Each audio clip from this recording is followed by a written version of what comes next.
Hey, what's up, everybody? Welcome to another fresh out of the movie theater review of Wade Watches. I'm Wade. Apologies for not standing in front of the poster of the movie I'm about to review like I usually do. It started raining on me. I did go out there and shoot in front of the poster, but it started raining. Couldn't concentrate, so I came inside where there is no poster. But anyway, I just got through watching A Complete Unknown, the latest Bob Dylan biopic directed by James Mangold and starring Timothy Chalamet. And Mangold has already directed a very popular musical biopic that I still haven't seen. That would be Walk the Line, starring Joaquin Phoenix, which is about Johnny Cash. Still haven't watched that film, but I've heard nothing but praise about it. A lot of people go so far as to say that it is the best musical biopic, so I really look forward to seeing it one day. And even with that knowledge in mind, and even with bearing in mind how much I did love the film Logan, the Wolverine film Logan, or Ford v Ferrari, which I guess is another biopic, not a musical one, but a biopic that James Mangold directed.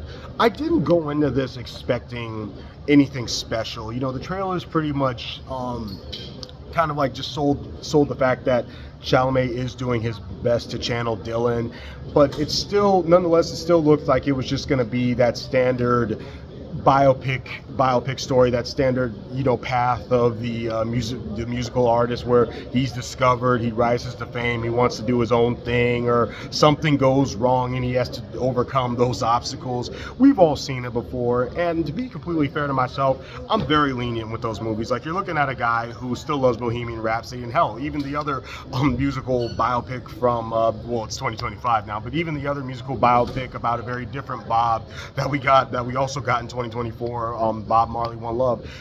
There was a lot of hate for that movie. A lot of people said it didn't do enough, but I gave it an 8 out of 10. I still enjoyed that movie. So I'm not going into these expecting, a whole documentary, because otherwise I just watch a documentary. I think I actually have seen a Bob Dylan documentary.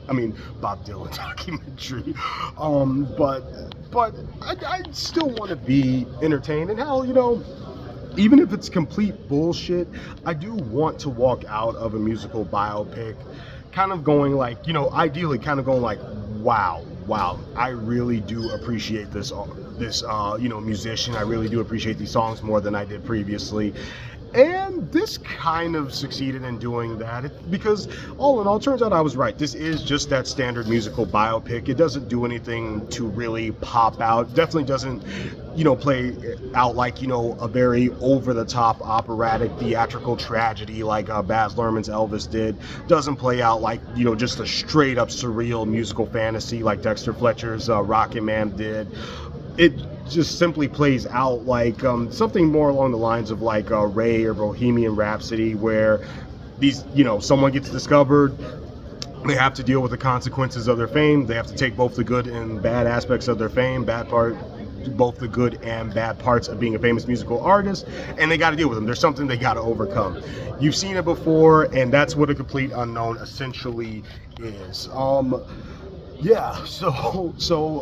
thing to say is that, unlike with Bob Marley, whose music I constantly listen to, I don't listen to a lot of like folk or a lot of Bob Dylan. I'm only like super familiar with like maybe like a handful of Bob Dylan songs: Tambourine Man, A Complete Unknown, Blowing in the Wind, Hard Rain's Gonna Fall, all that good stuff.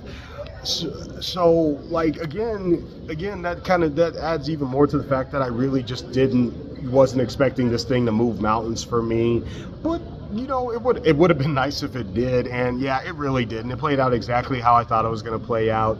And unfortunately, when it really did start to get incredibly interesting, when it really did highlight, a huge controversy that I am actually aware of in Dylan's career, where he went electric at a time, when the folk community didn't want him to. A lot of Bob Dylan's built-in fan base wanted him to continue to just be a simple folk musician, as they say in this film. All you need is a voice and a guitar. At a time when he was starting to gravitate towards something different, and that pissed a lot of people off. When it began to explore that in the film, I just felt like it didn't explore it enough, and that really comes towards the tail end of it, and then it just ends. So yeah, outside of that, outside of Chalamet's performance, which is really good, you know, he's not going to look exactly like Dylan or sound exactly like him, but he does his best. It's close enough in my opinion. Like the speaking voice, that kind of standoffish, I'm in my own world mannerisms that the real Bob Dylan definitely has. He really does do a good job of portraying that. He also does a great job of just like with his motions and actions.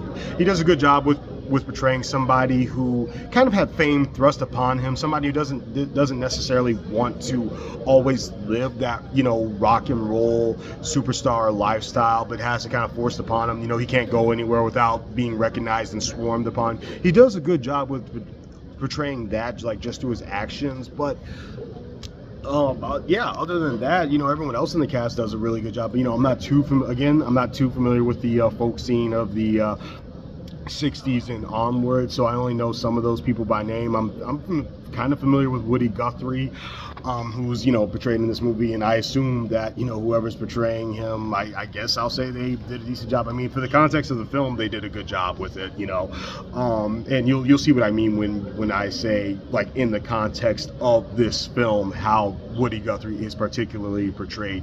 You know, he did good with what he had, and you'll see what I mean if you've seen this already or if you plan on seeing it.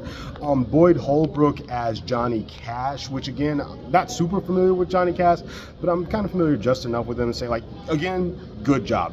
And then, as a matter of fact, in some parts, he straight up stole the show from Bob Dylan. So good job there. I'm not at all familiar with Joan Baez outside of, you know, only like name only, and the fact that she had, you know, kind of a testy relationship with Dylan. So I can't really comment on that. But everybody was fine, you know. Everybody was fine. And I don't even know Edward Norton's character. Like, I don't know the real life figure at all. But again, Edward Norton in the film, good.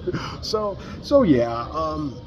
Really, there's not more for me to say here. Like, it just plays out the way that it plays out. You know, if you've seen one of these musical biopics, you've likely seen A Complete Unknown. It definitely doesn't go like the same route as the other more experimental and surreal Bob Dylan musical biopic, I'm Not There, where I think like at least 6 different actors portray Bob Dylan in different personas, and that includes, you know, Cate Blanchett playing Dylan, that includes a young black boy playing Bob Dylan. So it doesn't, you know, take any like crazy over the top surreal historical liberties like that. So yeah, all in all, there's nothing that made it pop out. Like, I enjoyed the performances. I enjoyed hearing Chalamet you know, sing as Dylan and perform the songs. I enjoyed, you know, what little of the creative process was present, because they never really dig into why Dylan's lyrics are so timeless and prophetic and whatnot, outside of, you know, him being influenced by folk music, which, you know, folk music always, you know, well, not always, but usually deals with, like, you know, topical themes of the day, civil rights, advocating for peace. But outside of that, I never got the sense or understanding of what inspires somebody so young to write something like The Times They Are Changing. So that was a bit of a bummer there. And wrapping it up, I'm just going to go ahead and give A Complete Unknown. I'm going to rank it a little bit lower than One Love and give it a 7.5 out of 10. I know that's probably a popular opinion because people are loving this one.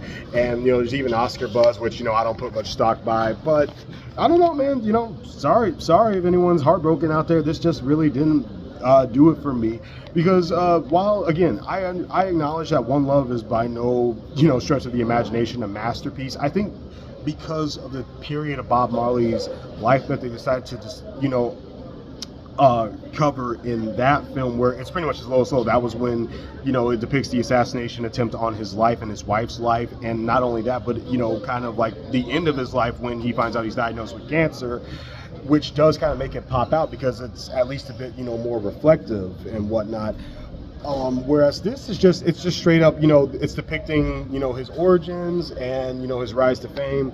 And again, just nothing about it that really makes it stand out for me. I think because of that, I'm gonna go ahead and rank it a little bit lower than One Love, just like a hair lower, because there's just nothing there that's like wow, so it's completely lacking that wow factor, but it's still really, really good and really well done. And I give A Complete Unknown a 7.5 out of 10. It's of the good but not great variety. This has been another edition of Wade Watches, and I guess I'll say if you are like a hardcore Bob Dylan fan or a folk fan, you might really enjoy this one. You might get something out of it that I simply can't get, because I'm not a Bob Dylan mega fan, and conversely, I am a Bob Marley mega fan, so maybe that's why I enjoy that film a bit more as well. It could be those,